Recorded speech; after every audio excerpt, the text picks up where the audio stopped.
Hello everyone, कैसे हैं आप। आई होप आप घर पे अच्छे से होंगे। तो मेरे बच्चे, आज से हम एमसीक्यू सीरीज स्टार्ट कर रहे हैं। तो जो मैंने फर्स्ट चैप्टर लिया दैट इज़ कोऑर्डिनेट ज्योमेट्री। बहुत इजी चैप्टर है। जो इसके अंदर टॉपिक्स हैं, जो कॉन्सेप्ट्स हैं जो आपको अच्छे से आने चाहिए, दैट इज़ डिस्टेंस फार्मूला पहला, ठीक है। उसे आपकी 7.1 कंप्लीट होती है डिस्टेंस फार्मूला। डिस्टेंस फार्मूला से ही हम पॉइंट्स को कोलिनियर भी चेक कर सकते हैं, ठीक है। बट डिस्टेंस फार्मूला से पॉइंट्स को कोलिनियर चेक करना that is lengthy, time consuming. इसके लिए मैं आपको सजेस्ट करूंगा यार, एरिया ऑफ अ ट्राइंगल जो सीबीएसई ने डिलीट कर दिया है वो वाला टॉपिक भी कर लेना। मैंने करवा रखा है, कुछ नहीं, सिर्फ फॉर्मूला याद कर लो। एरिया ऑफ ट्राइंगल का फॉर्मूला है क्या, जो मैं इस वीडियो लेक्चर में आपको वापस करवाऊंगा भी, ठीक है। तो क्या हो गया, डिस्टेंस फॉर्मूला एक आपने एरिया ऑफ ट्राइंगल कर लेना है। सेक्शन फॉर्मूला, सेक्शन फॉर्मूला से आपका आ जाता है मिड पॉइंट फॉर्मूला, और फिर देन सेंट्रोइड फॉर्मूला। ये 5 मेन टॉपिक्स हैं, कॉन्सेप्ट्स हैं जो आपको अच्छे से आने चाहिए। तो भाई एमसीक्यूज एकदम फटाफट आपको समझ में आ जाएंगे। लेकिन जिन बच्चों को ये कॉन्सेप्ट्स क्लियर नहीं हैं, उनसे यही रिक्वेस्ट है, मेरी ये सजेशन है कि यार ये सारे फॉर्मूले कहीं लिस्ट बना लो, बार बार इनकी प्रैक्टिस कर लो, ताकि एमसीक्यू सॉल्व करते वक्त आपको कोई दिक्कत ना आए। क्योंकि एमसीक्यू में क्या है कि सीधा अपने फॉर्मूला अप्लाई करना है, ठीक है। और मैं आपको ये सिखाऊंगा कि एमसीक्यू जब आप सॉल्व कर रहे हो उसको लेंथी नहीं करना है, आपको आपके आंसर की तरफ भागना है। यार ये मेरा आंसर है, मैं कैसे इसकी तरफ जल्दी से जल्दी पहुंचूं। बहुत से बच्चे एमसीक्यू को सॉल्व करते हैं तो मैंने देखा है यार, बहुत टाइम वो लगा देते हैं बच्चे, पूरा सॉल्व करते हैं पूरा डिटेल में। अरे भाई एमसीक्यू है, आपको आपका करेक्ट आंसर ढूंढना है, जो कि शॉर्ट वे में ढूंढो। वो सारी चीजें मैं इसमें आपको बताने वाला हूं। तो इस चैप्टर के मैं टोटल आपको 90 एमसीक्यूज करवाऊंगा, जिसमें 5-6 आपके केस स्टडी के क्वेश्चंस भी होंगे। बट आज के वीडियो लेक्चर में मैं आपको 20 एमसीक्यूज करवा रहा हूं, जिससे आपका पूरा चैप्टर रिवाइज हो जाएगा। Distance formula, section formula, mid point formula, centroid formula, area of triangle, points collinear, सारे कॉन्सेप्ट आपके इस वीडियो लेक्चर में क्लियर हो जाएंगे। तो वीडियो लेक्चर को आप कंप्लीट देखना, और ये देखना कि कैसे मैं शॉर्टकट वे में एमसीक्यूज को कर रहा हूं, ठीक है। ये जरूर आपने नोट करना है, और ऐसा ही आपको अपनी प्रैक्टिस में करना है। बोर्ड एग्जाम में भी ये चीज आपने अप्लाई करनी है, ठीक है बेटा। चलिए शुरुआत करते हैं। तो इसमें देखो, डिस्टेंस, सेक्शन, ये सारे कॉन्सेप्ट आएंगे, ठीक है। जैसे फर्स्ट क्वेश्चन आपका आ गया डिस्टेंस फॉर्मूला का, तो हमारे पास क्वेश्चन है the distance between these 2 points. अब मैं आपको ये पहले बताता हूं कि बच्चे टाइम कहां वेस्ट करते हैं। जैसे क्वेश्चन आपके सामने है, यहां पूछा हुआ इन दोनों पॉइंट्स के बीच में डिस्टेंस फाइंड करो। बच्चे क्या करते हैं, सबसे पहले वो क्या करेंगे, इन दोनों पॉइंट्स को लिखेंगे। सर ये ए पॉइंट हो गया, सर ये बी पॉइंट हो गया, ठीक है। खुद लिखेंगे अपने हाथों से। अरे क्यों लिख रहे हो, पॉइंट्स लिखे हुए हैं, कोऑर्डिनेट्स लिखे हुए हैं, आप किसकी तरफ जाओ यार, आप डायरेक्ट फॉर्मूले की तरफ जाओ ना। आप फॉर्मूला लिखो, फॉर्मूले में वैल्यूज भी डाल दो। फॉर्मूला भी पूरा लिखने की जरूरत नहीं है। जैसे मैं यहां लिख देता हूं आपको समझाने के लिए कि डिस्टेंस फॉर्मूला क्या है, आपको नहीं लिखना है, वो फॉर्मूला आपके माइंड में है, आपको अप्लाई करना है, तभी टाइम बचेगा। अब सोचो 40 क्वेश्चंस आपको करने हैं, हर एक क्वेश्चन में फॉर्मूला तो लगता ही है। अब 40 फॉर्मूले लिखोगे हर एक क्वेश्चन के लिए, तो कितना टाइम आपका वहीं चला गया। फॉर्मूला माइंड में रखो, माइंड में, यहां पर दिमाग में रखो फॉर्मूला। सिर्फ उसको अप्लाई करते वक्त वैल्यूज डालो जो क्वेश्चन के अंदर दे रखी हैं। देखिए जैसे ये डिस्टेंस फॉर्मूला, बहुत से बच्चे ऐसे लिखेंगे distance formula, sir x2 minus x1 का whole square plus y2 minus y1 का होल स्क्वायर। ये फॉर्मूला आपको लिखना नहीं है भाई, ये फॉर्मूला आपको माइंड में रखना है, आपने डायरेक्ट अप्लाई करना है, ठीक है। क्या बताया मैंने, जो आपको ये 2 पॉइंट्स दे रखे हैं इनको नहीं लिखना है, ये ऑलरेडी क्वेश्चन में लिखे हुए हैं। ये फॉर्मूला आपको नहीं लिखना है, ये सब आपके माइंड में है, आपको सिर्फ अप्लाई करना है। देखो मैं कैसे इसको करता हूं। तो मुझे पता है यार डिस्टेंस फॉर्मूला क्या है, जो 2 कोऑर्डिनेट्स हैं आपके, फर्स्ट उनको माइनस कर दो, सेकंड को माइनस कर दो। फॉर्मूला आपके सामने मैंने लिख भी दिया। तो भाई ये ए और ये माइनस ए, इनको मैं माइनस कर रहा हूं, तो इस तरह से हो जाएगा। जैसे माइनस माइनस प्लस होता है, इसको भी आप डायरेक्ट कर सकते हो, ठीक है। फिलहाल मैं आपको समझाने के लिए लिख रहा हूं। तो this is x1 minus x2 का होल स्क्वायर, जहां फिर x2 माइनस x1 का होल स्क्वायर, बात एक ही होती है। फिर आपके पास प्लस आ गया, ठीक है, ये पूरा रूट है। फिर आपके पास प्लस आ गया y1 माइनस y2, जहां फिर y2 माइनस y1 कैसे भी कर सकते हैं, यानी इसका सेकंड और इसका सेकंड आप माइनस कर दो, तो you have b minus b का होल स्क्वायर, ठीक है। This is whole square. अब जैसे मैं कर रहा हूं ना माइनस ऑफ माइनस बी, आपको पता है यार माइनस माइनस प्लस होगा, इसमें भी टाइम मत वेस्ट करो, आप प्लस लिख दो। टाइम आपने बचाना है किसी तरह से, थोड़ी कैलकुलेशन आपको माइंड में करनी है, तभी आप एमसीक्यू जल्दी से जल्दी आप कर पाओगे। तो यहां पर देखो हो गया ए माइनस माइनस प्लस ए, तो a प्लस ए यहाँ पर 2a आ जाएगा, 2a का स्क्वायर ये हो जाएगा बच्चे 4a का स्क्वायर। इसी तरह से यहाँ पर माइनस माइनस ये प्लस b हो जाएगा, b प्लस b 2b का square is 4b square. Got it. यहाँ आप देखें रूट के अंदर 4 कॉमन है, पीछे बच रहा है a square plus b square. 4 is perfect, इसको आप बाहर लेके आ सकते हैं, लेकिन रूट के अंदर a square plus b square बना रहेगा, दैट्स ऑल।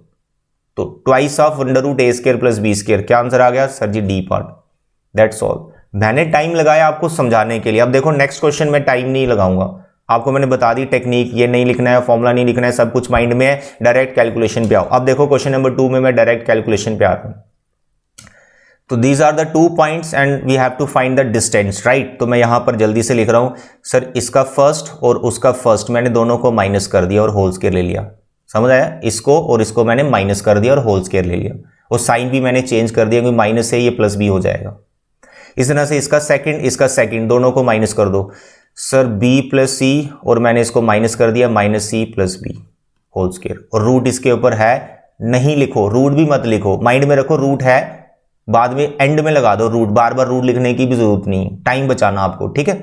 अब देखो यहाँ पर a और a कैंसिल हो गया, यहाँ पे c और c कैंसिल हो गया, यहाँ पर आ गया आपका 2b का होल स्क्वायर, लगभग वैसा ही क्वेश्चन, ठीक है। 2b का होल स्क्वायर, यहाँ पर भी आपका 2b का होल स्क्वायर, तो 2b का whole square sir ji 4b square, sir 4b square, sir ये टोटल हो गया root 8b square. As you know 8 को कैसे लिख सकते हैं? 2 रूट 2, और b परफेक्ट हो चुका है, इसको बाहर ले जाओ b, तो 2 root 2b, this is answer. So what is that? C part. Time save करना है, कैलकुलेशन माइंड में करो ज्यादा से ज्यादा, ठीक है।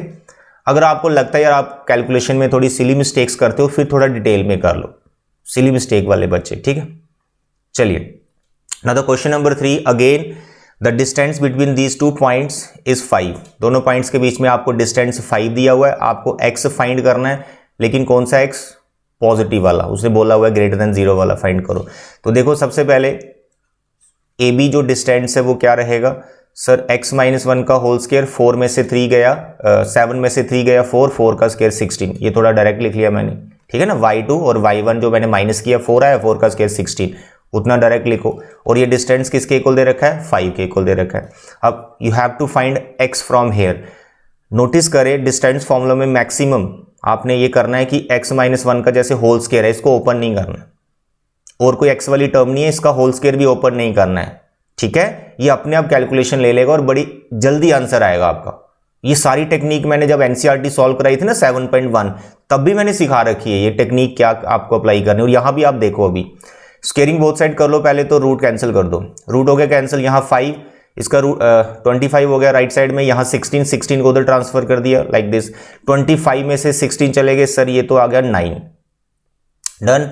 अब यहां पर देखो जो x माइनस 1 का होल स्क्वायर है, मैंने होल स्क्वायर क्यों नहीं ओपन करवाया? क्योंकि आप अगर होल स्क्वायर ओपन कर देना तो क्वाड्रेटिक बन जाता, क्वाड्रेटिक की फिर मिडिल टर्म ब्रेक करनी पड़ती, तो हमने होल स्क्वायर ओपन ही नहीं किया। अब हम स्क्वायर यहां 9 के ऊपर लेके जाएंगे तो आपके पास बन जाएगा लाइक दिस, तो ये होता है प्लस माइनस 3, ठीक है। तो आपके पास x आ गया 1 प्लस माइनस 3, एक आपका आंसर आ गया 1 प्लस 3 4, एक आपका आंसर आ गया -2, लेकिन आपको पॉजिटिव वैल्यू लेनी है, उसने बोला हुआ है, तो 4 is answer, A part is answer.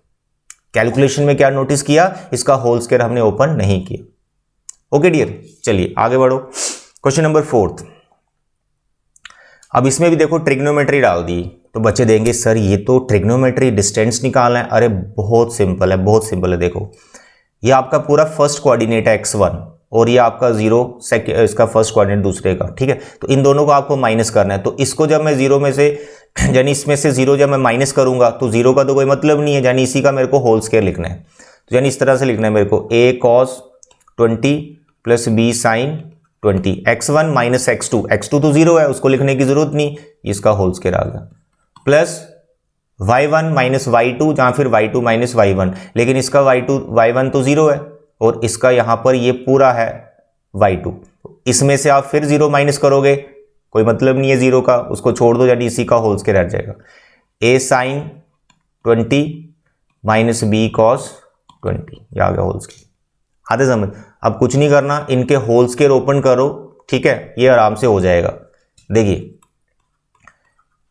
इसको आइडेंटिटी से ओपन करना है, this is a, this is b, a plus b का whole square, this is a square plus b square plus 2ab, ठीक है। आई होप आपको आइडेंटिटी ये वाली आती है, राइट, और इसका भी whole square A minus B का होल स्क्वायर बिल्कुल सिमिलर चल रहा है, A square plus B square minus 2ab। अब क्योंकि इनको आप प्लस कर रहे हो तो आप देखेंगे ये टर्म पूरी कैंसिल हो जाएगी, ये माइनस, एक प्लस की एक माइनस की, ये कैंसिल हो गई। यहां पर नोटिस करेंगे इन दोनों में ए स्क्वायर कॉमन है, तो पीछे आपके पास बचेगा sine square plus cos square, ठीक है, ये तो 1 हो जाएगा अभी।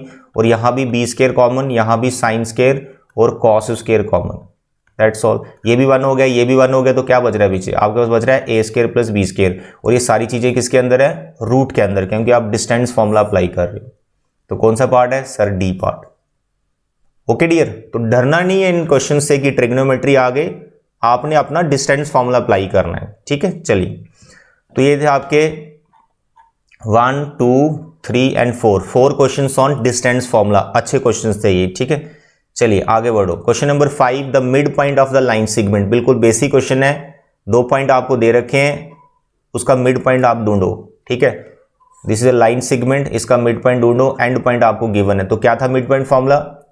फर्स्ट कोऑर्डिनेट को प्लस करो, 2 से डिवाइड कर दो, तो यहां डायरेक्ट आ जाएगा -5 और 9 का सम कर दीजिए। थोड़ा डिटेल में कर रहा हूं, माइंड में करोगे तो डायरेक्ट आंसर मिलेगा विदाउट यूजिंग पेन, क्योंकि -5 प्लस 9 माइंड में सोच सकते हैं 4 को 2 से किया डिवाइड तो 2 आएगा। फिलहाल आपके लिए मैं थोड़ा डिटेल में कर रहा हूं, ठीक है। तो this is the mid point formula जो मैंने अप्लाई कर दिया। यहां पर आएगा 4 2, यहां पर आएगा -4 -2, तो 2 - 2 इज द आंसर, 2 - 2, ठीक है। B part mid point formula सिखा रहा है हमें ये question. Question number 6, the coordinates of the points which divides the join of this and this in the ratio. ये क्वेश्चन आपको प्योरली सेक्शन फॉर्मूला सिखा रहा है। सेक्शन फॉर्मूला क्या है, कैसे अप्लाई करना है, बड़ा ही सिंपल क्वेश्चन है। आपको किसी लाइन सेगमेंट के एंड पॉइंट गिवन है, -2 और यहां पर है -5 और 7, ठीक है। रेशो भी पता चल गया आपको 2:1, तो कह रहा है बताइए इस पॉइंट के क्या कोऑर्डिनेट्स हैं। सेक्शन फॉर्मूला आपको याद है, याद नहीं है तो देखिए मैं यहां पर आपको डायग्राम बना के दिखा रहा हूं क्या होता है सेक्शन फॉर्मूला। इस वाले पार्ट को यानी 2 को पहले -5 से इंटू करो, ठीक है, सेक्शन फॉर्मूला अप्लाई कर रहे हैं। 2 × -5 कितना बैठेगा बेटा? -10।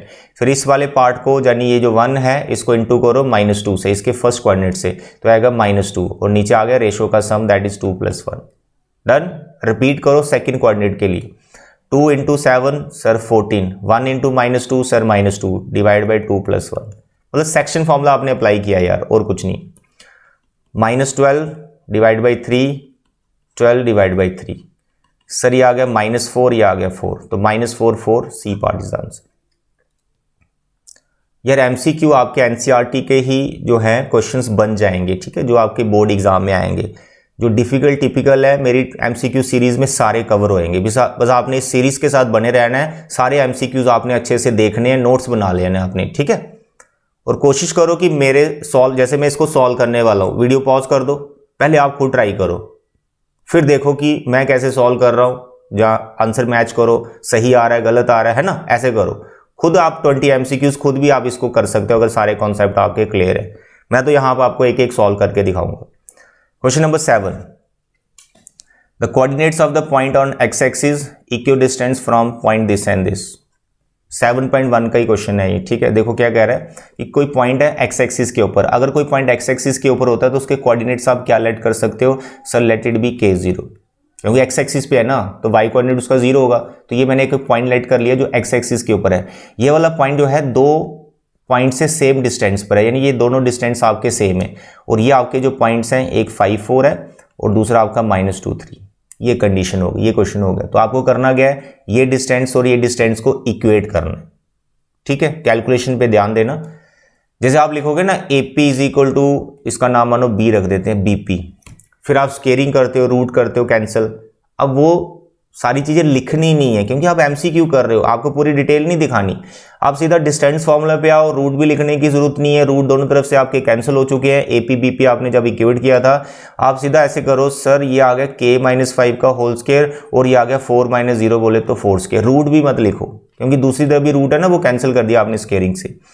अब आपको मैं BP निकाल के दिखा रहा हूँ यहाँ पर राइट हैंड साइड में, तो क्या आएगा k + 2 का होल स्क्वायर और 3 - 0 तो 3 का स्क्वायर।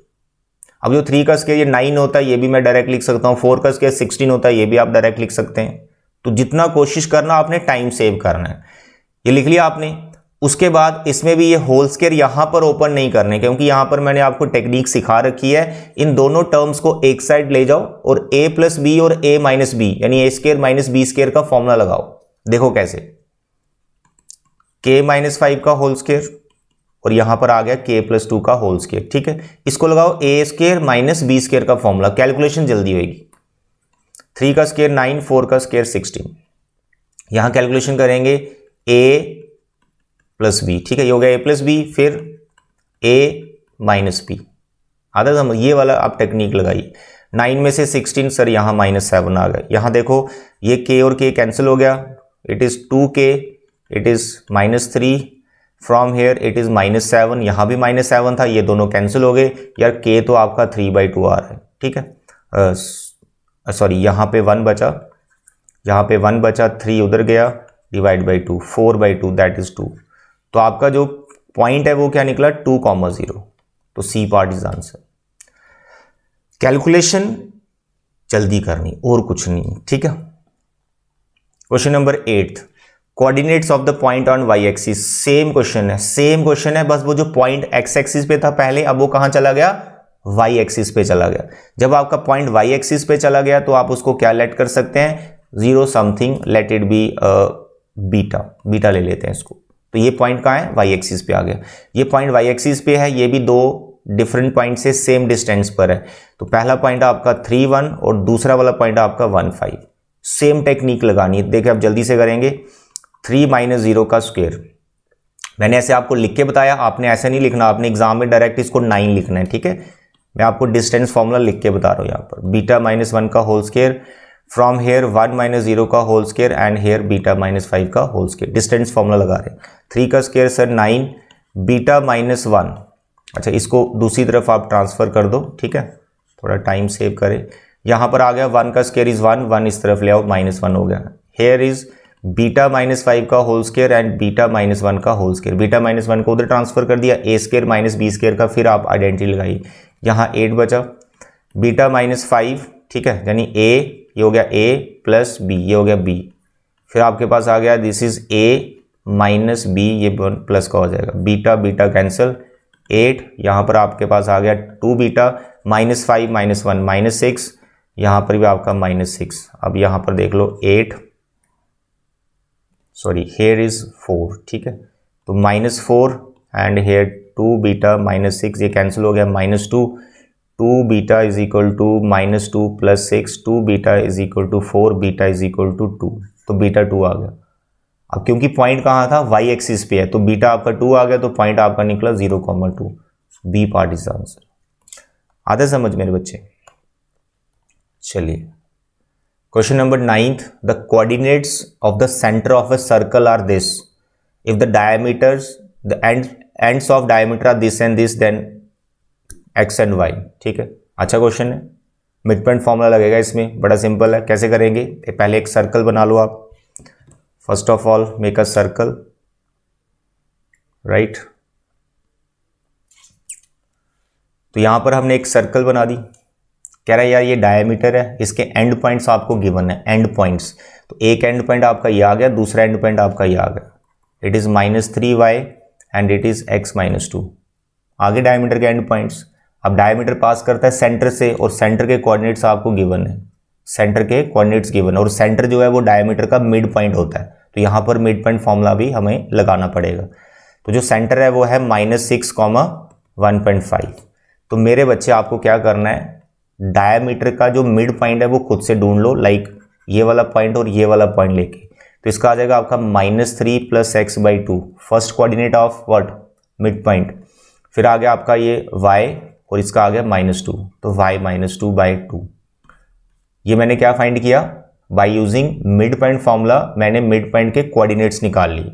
जो मिड पॉइंट है डायमीटर का वो तो सेंटर है, सेंटर के कोऑर्डिनेट्स तो हमें गिवन थे, वो कितने थे, -6 और 1.5। 1.5 को आप लिख सकते हो 3/2। ठीक है, अब देखो इसको फर्स्ट वाले के साथ कंपेयर कर लो, -3 + x/2 = -6, और सेकंड वाले को सेकंड वाले के साथ कंपेयर कर दो। तो यहाँ थोड़ी कैलकुलेशन करेंगे तो आपको x मिल जाएगा सर, यहाँ उधर गया -12, फिर 3 उधर गया +3, इसका 2 कैंसिल हो गया, ये उधर गया 5, तो हमारे पास जो x आ गया 12 में से 3 सर ये -9 आ रहा है, तो x is -9 and y is 5, ये आ गया आपके x और y की वैल्यू। कौन सा ऑप्शन है sir? A part is answer. Okay dear, चलिए now the question number 10th। ये क्वेश्चन मैं आपके लिए छोड़ रहा हूं जो कि बहुत सिंपल है, मैं आपको आइडिया दे देता हूं। यू हैव 3 पॉइंट्स, आपको पता करना है ये कौन सी ट्राइंगल के वर्टिसेस हैं। आप क्या करें, इन पॉइंट्स की नेमिंग कर लो, तो एक बार ए बी फाइंड कर लो, एक बार बी सी फाइंड कर लो, एक बार ए सी फाइंड कर लो। ए बी बी सी ए सी, अगर तीनों इक्वल आ गए तो वो इक्वलेटेड ट्राइंगल है, अगर तीनों अनइक्वल आए तो वो स्केलिन ट्राइंगल है, वैसे तो वो ऑप्शन में नहीं है, ठीक है। फिर अगर राइट ट्राइंगल है तो आप ऐसा करें, तीनों का आप स्केयर फाइंड करो, अगर वो कोई और नहीं बैठ रहा, आइसोसेलेस इक्विलेटर वगैरह नहीं बैठ रहा है तो राइट ट्राइंगल के लिए भी चेक करो, A B square B C square A C square निकालो, फिर देखो पाइथागोरस थ्योरम सेटिस्फाई हो रही है, अगर हो रही है तो फिर वो राइट ट्राइंगल है। आइसोसेलेस के लिए 2 साइड्स इक्वल, तीसरी वाली नहीं आएगी। कुछ भी नहीं हो रहा तो बोल दो नन ऑफ दीज, ठीक है। ये आपके लिए छोड़ रहे हैं, सिर्फ डिस्टेंस फॉर्मूला आपको अप्लाई करना है इसमें, ठीक है बेटा, करना जरूर इस क्वेश्चन को। क्वेश्चन नंबर 11th मैं आपको करके बताता हूं, ठीक है। बिल्कुल 10th जैसा ही है, उसमें ट्राइंगल है, इसमें कोऑर्डिनेटर है, इसमें डिस्टेंस आपको ज़्यादा फाइंड करने होते हैं। बट मैं यहाँ पर एक शॉर्टकट भी बताता हूं, जो मैंने जब एनसीईआरटी सॉल्व कराई थी तब भी शॉर्टकट में बताया था। देखो शॉर्टकट क्या है कि आपको 4 वर्टिसेस जो दे रखे हैं, पॉइंट्स दे रखे हैं, आपको चेक करना है कौन से कोऑर्डिनेटर के।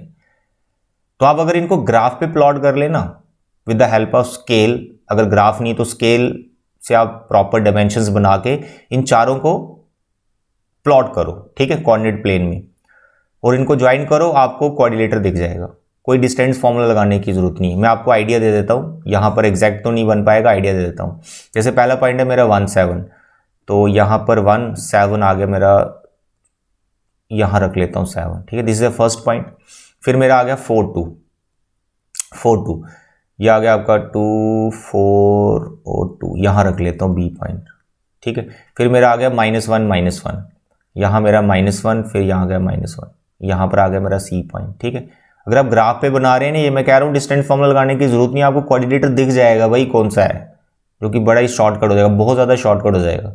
डिस्टेंस फॉर्मूला लगाऊंगा, मेरे को अभी 6 डिस्टेंस निकालने पड़ेंगे, आपके सामने भी करता हूँ। देखो लास्ट वाला पॉइंट है मेरा -4, तो -4 और यहाँ पर आ गया कहीं पर 4, ठीक है, यहाँ रख लेते हैं, दिस इज पॉइंट डी। अगर आप इसको ज्वाइन करें तो देखें, यहाँ पर देखो एक शेप दिख रही है आपको, तो ग्राफ पेपर पर पूरी डायमेंशंस आपको पता चल जाती हैं, यार A B A D B C C D ये बराबर आ रहे कि नहीं आ रहे, डायगोनल्स भी पता चल जाते हैं ग्राफ पर, तो सिर्फ आपको इनको प्लॉट करना होता है। ग्राफ नहीं है तो स्केल की हेल्प से डायमेंशंस बना लो कोऑर्डिनेट प्लेन में, तब भी पता चल जाएगा। ये हो गया शॉर्टकट। अब इसको प्रॉपर कैसे आप करेंगे, अगर ये नहीं आप ग्राफ बना पा रहे हैं, सिंपली डिस्टेंस फॉर्मूला लगा दीजिए भाई, A B C D, 4 points हैं, ए बी फाइंड करो, जल्दी से मैं कर रहा हूँ। देखो 4 में से 1 3, 3 का स्केयर इज 9, 9 रखा मैंने माइंड में, 7 में से 2 5, 5 का स्केयर 25, 25 और 9 34 आ गया, तो ए बी की जो वैल्यू 34 आ गई। इस तरह से बी सी को वैसे शॉर्टकट में सोचो, 4 -1 +1 हो जाएगा 5 25, 2 -+1 होगा 3 3 34 आ रहा है समझ आ रहा है ना कैसे कर रहा हूँ। ए बी बी सी फिर C D, A B B C फिर सी डी, -4 ये +1 हो जाएगा तो 3, 3 का स्केयर इज 9, 9 रखा माइंड में, 4 + 5 ये भी 34 आ रहा है, सारी साइड्स इक्वल दिख रही है मेरे को। लास्ट इज ए डी, ये वाला और लास्ट वाला, ये आ गया -4 -1 -5 5 का स्केयर 25, 25 आ गया, 7 में से 4 3, 3 का स्केयर 9, फिर 34 आ रहा है। All the sides are equal, यानी इसका मतलब ये रंबस है जहाँ फिर स्केयर है, रेक्टेंगल और पैरेललोग्राम ये नहीं हो सकता, सारी साइड्स इक्वल आ गई। अब हम बात करेंगे रंबस या स्क्वायर में से क्या है, तो उसके लिए आपको डायगोनल्स निकालने पड़ेंगे, तो AC का लेंथ निकालो। AC हो गया ये वाला पॉइंट और ये वाले पॉइंट का डिस्टेंस, तो 1 -1 +1 2, 2 रखा मैंने माइंड में, 7 माइनस प्लस 8, 8 का स्क्वायर 64, 64 एंड 2 66, ठीक है। इस तरह से आप BD निकालो, BD ये वाला B और ये वाला D, 4 माइनस प्लस 4, 4 ये हो गया 8, 8 का स्क्वायर 64, ये 2 4 2 बचा, 2 का स्क्वायर 4 68, ये 68 आया। मैंने AC को एक बार मैं फिर से चेक कर लेता हूँ, 1 और कहा गया AC, 1 माइनस 1 प्लस 1 2, 2 का स्क्वायर इज 4, अच्छा 4 था वो, ठीक है ठीक ठीक। 7 माइनस 1 8, 64 60 80 आ रहा है, सॉरी पहले वाला 60 80। तो डायगोनल्स का लेंथ भी इक्वल आ रहा है। तो ऐसा क्वाड्रिलेटर जिसकी सारी साइड्स इक्वल है और उसके डायगोनल्स भी खुद में इक्वल है, वो क्या है? स्क्वायर। वो रंबस नहीं हो सकता। Square is the right answer. Speed आपकी है, डिस्टेंस फॉर्मूला कितना आपने प्रैक्टिस कर रखा है उसी पे मैटर करेगा कि कितनी जल्दी आप इस क्वेश्चन को कर रहे हैं। ठीक है, इस टाइप का क्वेश्चन आपको एग्जाम में आ सकता है। ये बेसिक क्वेश्चन आपका 7.1 का डिस्टेंस फॉर्मूला पे। Question number 12, the line segment joining these 2 point is divided by Y axis in the ratio. अरे सेक्शन फॉर्मूला, रेशो फाइंड करनी है। तो जब भी रेशो फाइंड करनी है, रेशो गिवन नहीं है, k:1। कहानी कुछ इस तरह से है कि you have a line segment, just a minute,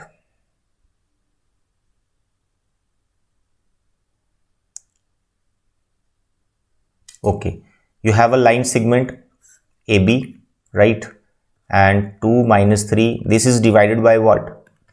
x axis. अगर x एक्सिस को डिवाइड करें तो यहां पर जो पॉइंट क्रिएट होगा, जो रेशो बना रहा है, वो पॉइंट के कोऑर्डिनेट्स क्या होंगे? लेट इट बी α,0, क्योंकि ये पॉइंट कहां बैठा हुआ है? x एक्सिस पे। कहां बैठा हुआ है? x एक्सिस पे। तो इसका जो सेकंड कोऑर्डिनेट है वो 0 होगा। यही 0 आपको रेशो प्रोवाइड करेगा। रेशो पता नहीं, इसको k:1 ले लो। तो सेक्शन फॉर्मूला बस अब अप्लाई करो। और सेक्शन फॉर्मूला भी देखो, यहाँ शॉर्टकट देखो मैं क्या समझाना चाहता हूँ। आपका जो सेकंड कोऑर्डिनेट है 0, ये आपको रेशो देगा। अल्फा आपको रेशो नहीं देगा, क्योंकि अल्फा तो पता ही नहीं आपको। तो इसलिए आप एक ऐसा काम करो कि सेक्शन फॉर्मूला जो आप अप्लाई कर रहे हो उसका सिर्फ सेकंड कोऑर्डिनेट निकालो। Only the second, first coordinate आपको निकालना ही नहीं, क्योंकि आपको सिर्फ रेशो चाहिए और रेशो आपको ये 0 पॉइंट देगा, यानी सेकंड कोऑर्डिनेट देगा। तो हम क्या करेंगे? सेकंड कोऑर्डिनेट निकालेंगे, यानी k को मैं 6 इंटू करूंगा तो मेरा 6k आ गया। फिर मैं 1 को सेकंड कोऑर्डिनेट से करूंगा, मेरा -3 आ गया। नीचे रेशो का सम आ गया and equal to 0। Equal to 0 बोले तो इसके बराबर ले लिया। आता समझ? तो बस यहां से आपके पास रेशो आ गई, k = 3/6, that is 1/2। That's all, C part. First coordinate निकालना ही क्यों है? हमें तो रेशो चाहिए, रेशो आपके सेकंड कोऑर्डिनेट दे दी। ऐसे टाइम सेव करना आपको, ठीक है?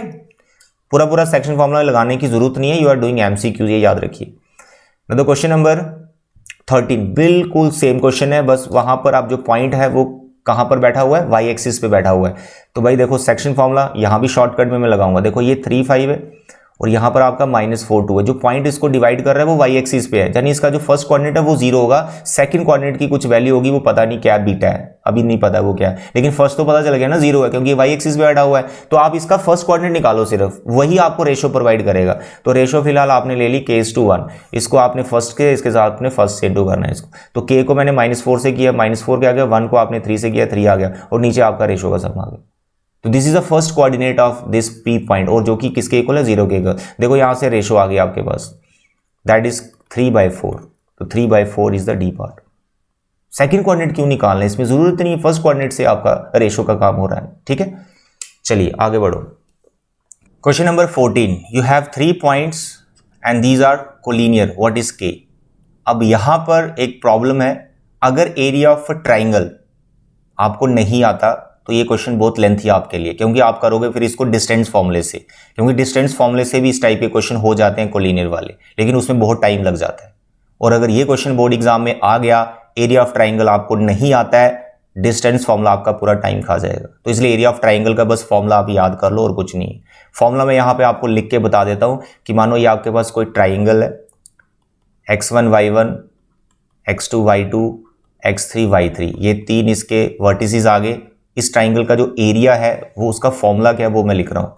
1/2 यहाँ पर आपका रहता है x1, फिर आपका y2 - y3, फिर आपके पास यहाँ पर आ जाता है x2, फिर आपके पास आ जाता है यहाँ पर y3 - y1, फिर आपके पास यहाँ पर आता है x3, फिर आता है y1 - y2। This is what area of triangle. बस इतना सा यार फॉर्मूला याद रखना है। अब ये फॉर्मूला याद करने की जो टेक्निक है वो मैं ऑलरेडी वीडियो लेक्चर में आपको सिखा चुका हूं जब मैं इस चैप्टर को करवाया था, ठीक है? चलिए, तो यहां पर ये पॉइंट्स क्या हैं? कोलिनियर हैं। तो भाई जब पॉइंट्स कोलिनियर होते हैं तो एरिया ऑफ ट्राइंगल आपका 0 होता है। आता है समझ? तो उसी से देखो अब आपको K का वैल्यू कितनी जल्दी मिलेगा, मैं यहां पे आपको करके बता रहा हूं। तो आपका ये 1/2 लिखने की भी जरूरत नहीं है जब पॉइंट्स कोलिनियर है, क्योंकि उस तरफ 0 है। 1/2 0 से यू कैन से कि कैंसिल हो गया, ठीक है? चलिए अब यहां पर क्या करेंगे? पहले लिखेंगे 3, फर्स्ट कोऑर्डिनेट इसका x1 हो गया 3, फिर आप K और 3 को माइनस करोगे, सेकंड कोऑर्डिनेट आप माइनस करोगे दूसरे 2 पॉइंट के बचे हुए, फिर आप लिखोगे 4, इसका फर्स्ट कोऑर्डिनेट लिखोगे 4, फिर आप माइनस करोगे 3 और 2 को, 3 और 2 को करोगे माइनस, फिर आप लिखोगे 5, लिखा हमने 5, फिर आप माइनस किसको करोगे, 2 और k को माइनस करोगे, that's all, and equal to 0 क्योंकि पॉइंट्स आर कोलिनियर। अब यहाँ से आप आराम से k निकाल सकते हो, ऐसे निकल जाएगा, सेकेंड्स में आ रहा है, ठीक है। चलिए यहाँ पर आपके पास आ गया 3k - 9, 3 में से 2 1, यहाँ पर आपका 4 आ गया, यहाँ पर आपके पास आ गया 10 और 5 के आ गया इक्वल टू 0। 3k 5k, यहाँ सर -2k बच रहा है, बाकी देख लो सर 10 में से 9 सर ये तो 1 आ गया, 5 उधर चला गया आपके पास, 5 माइनस का 5/2, k is 5/2, that's all, C part is answer. तो एरिया ऑफ ट्राइंगल सीख लो यार, कोई दिक्कत नहीं है, बड़ा मस्त है, क्यों रिस्क लेना आपने इस चैप्टर के साथ, बड़ा इजी चैप्टर है ये, और वेटेज भी अच्छा खासा है इसका, 7 और 9 आपको पता है। Question number 15, again the points are collinear, आपको बोला हुआ है इसका क्या वैल्यू होगा। बहुत से बच्चे इस क्वेश्चन में कंफ्यूज रहते हैं, सबसे आसान क्वेश्चन यही है भाई, पॉइंट्स कोलिनियर है, एरिया ऑफ ट्राइंगल 0, तो अभी मैंने लिखा, इसका लिखो फर्स्ट कोऑर्डिनेट्स p और इसका सेकंड आप माइनस करो q - 1, फिर आप इसका लिखो 0 और सेकंड जो माइनस करना है करने की जरूरत नहीं, क्योंकि बाहर 0 लिखा हुआ है, वो सबको 0 बना देगा, उसको लिखने की जरूरत नहीं। फिर इसका लिखो 1 फर्स्ट वाला, फिर इस 0 और इस q को माइनस करो and equal to 0, y equal to 0 क्योंकि पॉइंट्स को लीनियर है तो area of triangle equal to 0, ठीक है। यहाँ से ऐसे सिंप्लीफिकेशन करो, ये एक्सप्रेशन बनाओ, उसकी कुछ वैल्यू बनेगी, वही आपका आंसर होगा। देखो कैसे, यहाँ पर आपके पास आ गया PQ - P, ये खत्म हो गया, यहाँ पर आ गया आपका -q, तो आपके पास PQ कितना आ गया, P + q, तो हमें क्या बनाना है 1/p, ऐसा करो सबको PQ से डिवाइड कर दो, यहाँ 1 आ गया, सबको जब आपने PQ से डिवाइड किया, इसके डिवाइड में PQ आ जाएगा, इसके डिवाइड में PQ आ जाएगा, ये कैंसिल हो गया, Q कैंसिल हो गया, तो 1/q + 1/p की वैल्यू क्या बनी, 1, अरे 1 आंसर आ गया इसका बी पार्ट। कोलिनियर पॉइंट्स वाले क्वेश्चन एरिया ऑफ ट्राइंगल से ही आपका बेस्ट रहेगा, ठीक है, कर लेना area of triangle. Question number 16, अब देखो सेंट्रोइड फॉर्मूले का यहाँ पे कॉन्सेप्ट आने वाला है, सेंट्रोइड फॉर्मूले का कॉन्सेप्ट आने वाला है। मेरे बच्चे कह रहा है कि ट्राइंगल के 2 वर्टिसेस आपको गिवन है, सेंट्रोइड भी गिवन है जो कि ओरिजिन पे बैठा हुआ है, तो बताइए थर्ड वर्टेक्स क्या होगा। तो देखो मेरे प्यारे बच्चे, ये अगर आपके पास ट्राइंगल है, इसका एक वर्टेक्स आपका -2 - 3, दूसरा आपका जो वर्टेक्स है 4 - 1, तीसरा जो है वो पता नहीं है, लेकिन सेंट्रोइड पता है वो कहाँ बैठा हुआ है, ओरिजिन पे। सेंट्रोइड होता है जहाँ तीनों मीडियंस मीट करते हैं, उसका फॉर्मूला भी मैंने डिराइव करके आपको दिया हुआ है, यहाँ मैं आपको डायरेक्ट अप्लाई करके दिखा रहा हूँ। तो क्या कहता है वो सेंट्रोइड फॉर्मूला, फर्स्ट कोऑर्डिनेट को प्लस करो, 3 से डिवाइड करो, यानी -2 4 और अल्फा, इनको प्लस करो, 3 से डिवाइड कर दो, ये आपका क्या आ गया, फर्स्ट कोऑर्डिनेट आ गया सेंट्रोइड का। इसी तरह से -3 - 1 बीटा, यानी सेकंड कोऑर्डिनेट को प्लस करो, -3 - 1 और बीटा, इनको प्लस करो, 3 से डिवाइड किया। ये मैंने क्या किया, सेंट्रोइड फॉर्मूला अप्लाई करके सेंट्रोइड के कोऑर्डिनेट्स निकाल लिए, और सेंट्रोइड के कोऑर्डिनेट्स तो हमें पता है वो ओरिजिन पे बैठा हुआ है, यानी इसको मैं ओरिजिन के साथ कंपेयर कर सकता हूँ। तो पहला वाला भी 0 के को लो, दूसरा वाला भी 0 के को लो, वहां से अल्फा बीटा आ जाएगा, दैट्स ऑल, थर्ड वर्टेक्स आ गया हमारे पास। तो यहाँ से अल्फा देखो, जब मैं इसको 0 के बराबर लूंगा तो 3 तो 0 से कैंसिल हो जाएगा, और 4 में से 2 अल्फा इज -2, और ऐसे यहाँ से बीटा आएगा, 3 भी 0 से कैंसिल हो जाएगा, यहाँ पे 4 आ जाएगा, तो -2 4 is the third vertex, -2 4, C part. Centroid formula लगा है प्योरली यहाँ पर, ऐसा क्वेश्चन आ सकता है आपको एग्जाम में, ठीक है। चलिए question number 17, ABC are vertices of a triangle, find the length of median AD। ये काफ़ी अच्छा क्वेश्चन है, काफ़ी अच्छा क्वेश्चन है। बहुत से बच्चे परेशान हो जाते हैं, सर मीडियन की लेंथ कैसे निकालें। अरे भाई, मिड पॉइंट फॉर्मूला पहले लगाना है, उसके बाद डिस्टेंस फॉर्मूला लगाना है। मेरे बच्चे आप क्या करें, जैसे ये ट्राइंगल आ गई हमारे पास ABC, तो A से मीडियन ड्रॉ किया गया है, दिस वन, इसका लेंथ निकालना है, तो D इज व्हाट, मीडियन जब आप ड्रॉ करते हो तो यहाँ पर मिड पॉइंट बनता है, तो D is what, mid point of BC।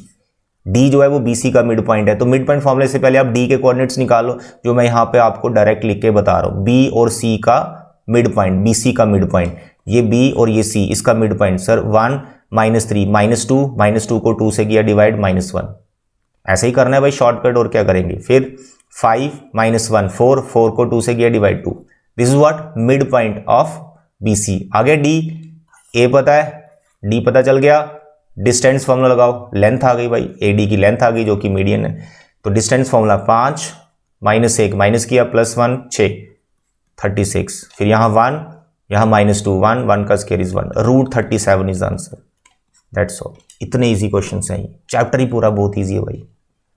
Question number 18, 3 consecutive vertices of the parallelogram this, find the fourth vertex. ये भी मिड पॉइंट फॉर्मूले का ही क्वेश्चन है। पैरेललोग्राम देख के डिस्टेंस मत निकालना स्टार्ट कर देना। क्वेश्चन थोड़ा कुछ इस तरह से है कि you have a parallelogram and you have all it's vertices, एक को छोड़कर, जानो ये वाला गिवन नहीं मानो अल्फा बीटा, ए भी पता है, बी भी पता है, सी भी पता है, तो हमें बोल रहा है कि फोर्थ वर्टेक्स क्या होगा। मेरे बच्चे आपको पता है डायगोनल्स के जो पैरेललोग्राम के जो डायगोनल्स है वो आपस में बाइसेक्ट होते हैं, यानी मिड पॉइंट ऑफ AC और मिड पॉइंट ऑफ BD दोनों डायगोनल का जो मिड पॉइंट है वो सेम होगा। तो हम क्या करेंगे, मिड पॉइंट को कंपेयर करेंगे। पहले AC का मिड पॉइंट देखो मैं निकालता हूँ, AC का मिड पॉइंट, ये मेरा A है, ये मेरा C है, इसका मिड पॉइंट निकाल रहा हूँ 1 5, दोनों को प्लस किया 6 6 बाई 2 3, ठीक है। फिर उसके बाद इसका -2, इसका 10 8 8 बाई 2 4, ये क्या निकाला मैंने, मिड पॉइंट ऑफ AC। ऐसे मिड पॉइंट निकालो BD का और दोनों को इक्वेट कर लो, क्योंकि मिड पॉइंट तो सेम ही होगा दोनों डायगोनल्स का, इक्वेट कर सकते हो। ये आपका है B और ये आपका है D, तो 3 plus alpha by 2 first coordinate, 6 plus beta by 2 second coordinate, बस दोनों को कंपेयर करो, अल्फा बीटा आ गया, इतना सिंपल है। तो जब आप कंपेयर करेंगे तो अल्फा आपको मिलेगा, ये इसके बराबर आएगा ना 3 के बराबर, 3 2 जा 6, 3 उधर जाएगा 3 आया, alpha 3 beta.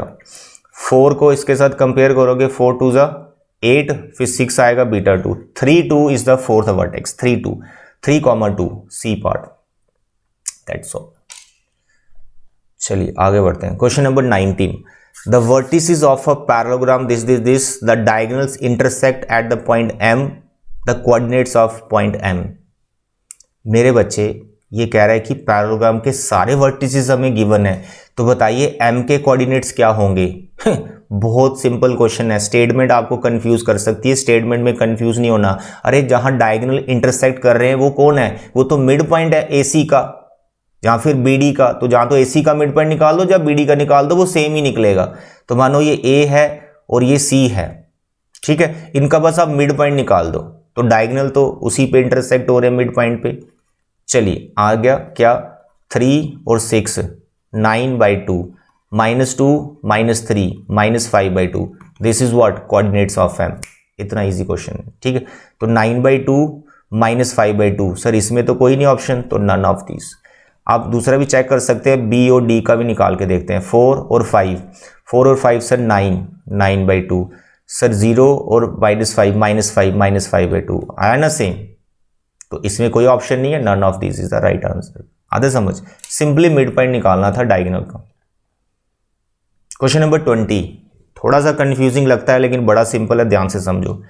2 vertices of the parallelogram are given and the diagonals intersect at this, diagonal intersect at this point, यानी मिड पॉइंट डायगोनल का पता चल गया, AC हो या BD हो, मिड पॉइंट पता चल गया और 2 वर्टिसेस भी पता चल गए। फाइंड अदर 2 वर्टिसेस, बहुत सिंपल है, देखो मैं डायग्राम से समझाता हूँ। ये मैंने आपका डायग्राम बना दिया पैरेललोग्राम का, ABCD, A रख लो आपका 3 2 और B रख लो -1 0, ये गिवन हो गया। AC डायगोनल बना लो, BD डायगोनल बना लो, जहां ये इंटरसेक्ट कर रहे हैं वो मिड पॉइंट होता है, मानो वो M पॉइंट है, ये भी पता है 2 -5। तो कह रहा है D और C के क्या कोऑर्डिनेट्स हैं, बड़ा मस्त क्वेश्चन है। इसका मानो अल्फा बीटा ले लो, इसका आप HK ले लो, करना कुछ नहीं है, AC का मिड पॉइंट निकालना है, उसको 2 और -5 के साथ कंपेयर करना है, फिर BD का मिड पॉइंट निकालना है, उसको 2 और -5 के साथ कंपेयर करना है, तो दोनों कोऑर्डिनेट्स आपके निकल जाएंगे D और C, ठीक है। देखो यहाँ मैं आपको इसको करके दिखा रहा हूँ। तो सबसे पहले मैं AC का मिड पॉइंट निकालता हूँ, जो आएगा 3 plus H by 2 2 plus K by 2, ठीक है। AC का मिड पॉइंट मैंने निकाल लिया मिड पॉइंट फॉर्मूले से, और ये दे भी रखा है 2 -5, तो यहाँ से इनको कंपेयर करके HK आएगा। फर्स्ट वाले को जब मैं 2 के इक्वल करूँगा तो यार ये 2 उधर जाएगा 4, फिर 3 उधर जाएगा 1, तो H आपका 1 आ गया। ऐसे यहाँ से K निकलेगा, ये उधर जाएगा -10 हो जाएगा, और फिर 2 उधर जाएगा -12 आ जाएगा। तो भाई ये वाला जो कोऑर्डिनेट्स है ये निकला 1 -12। इसी तरह से आप BD का निकालो, अब BD का मिड पॉइंट खुद से निकालो, मिड पॉइंट फॉर्मूला लगा के, alpha -1 divide by 2 beta plus 0 is beta by 2, किसके इक्वल 2 -5 के साथ कंपेयर करना है। चलिए तो यहां से अल्फा क्या निकलेगा सर, 2 2 जा 4 और 1 उधर गया 5, सर ये उधर गया -25 बीटा, यानी ये आपके पास आ गया 5 और -25। देखो ये ऑप्शन है कहीं 1 -12 1 -12 1 -12 एक में ही है, बी में, और 5 और -10, सॉरी 25 क्यों लिख दिया, इट इज 10, 5 2 ज़ा 10, ठीक है, -10। तो B part is the answer. 1 -12 तो और किसी में है ही नहीं है, आंसर आपका बी पार्ट बैठा था। तो ये थे बच्चे आज के आपके 20 MCQs। इन MCQs से आपका ना चैप्टर रिवाइज हो गया एक तरह से। Centroid formula, area of triangle, section formula, mid point formula, distance formula, collinear points, chapter आपका रिवाइज हो गया। जब चैप्टर रिवाइज हो गया, अभी जो नेक्स्ट MCQs आएंगे थोड़ा सा लेवल मैं बढ़ा दूंगा, तो मस्त तरीके से हमारा चैप्टर ये परफेक्ट हो जाएगा विद रिस्पेक्ट टू आपके MCQs। इतने MCQs कर लो जो मैं हर एक चैप्टर के करवाने वाला हूँ, तो यार बोर्ड एग्जाम में आपके फुल मार्क्स आएंगे, मैं आपको गारंटी दे रहा हूँ इस चीज़ की, ठीक है। बस प्रैक्टिस करते रहना है, नोट्स बनाते रहना है। ओके डियर, चलिए अभी के लिए इतना ही। Bye bye, take care, thank you बेटे।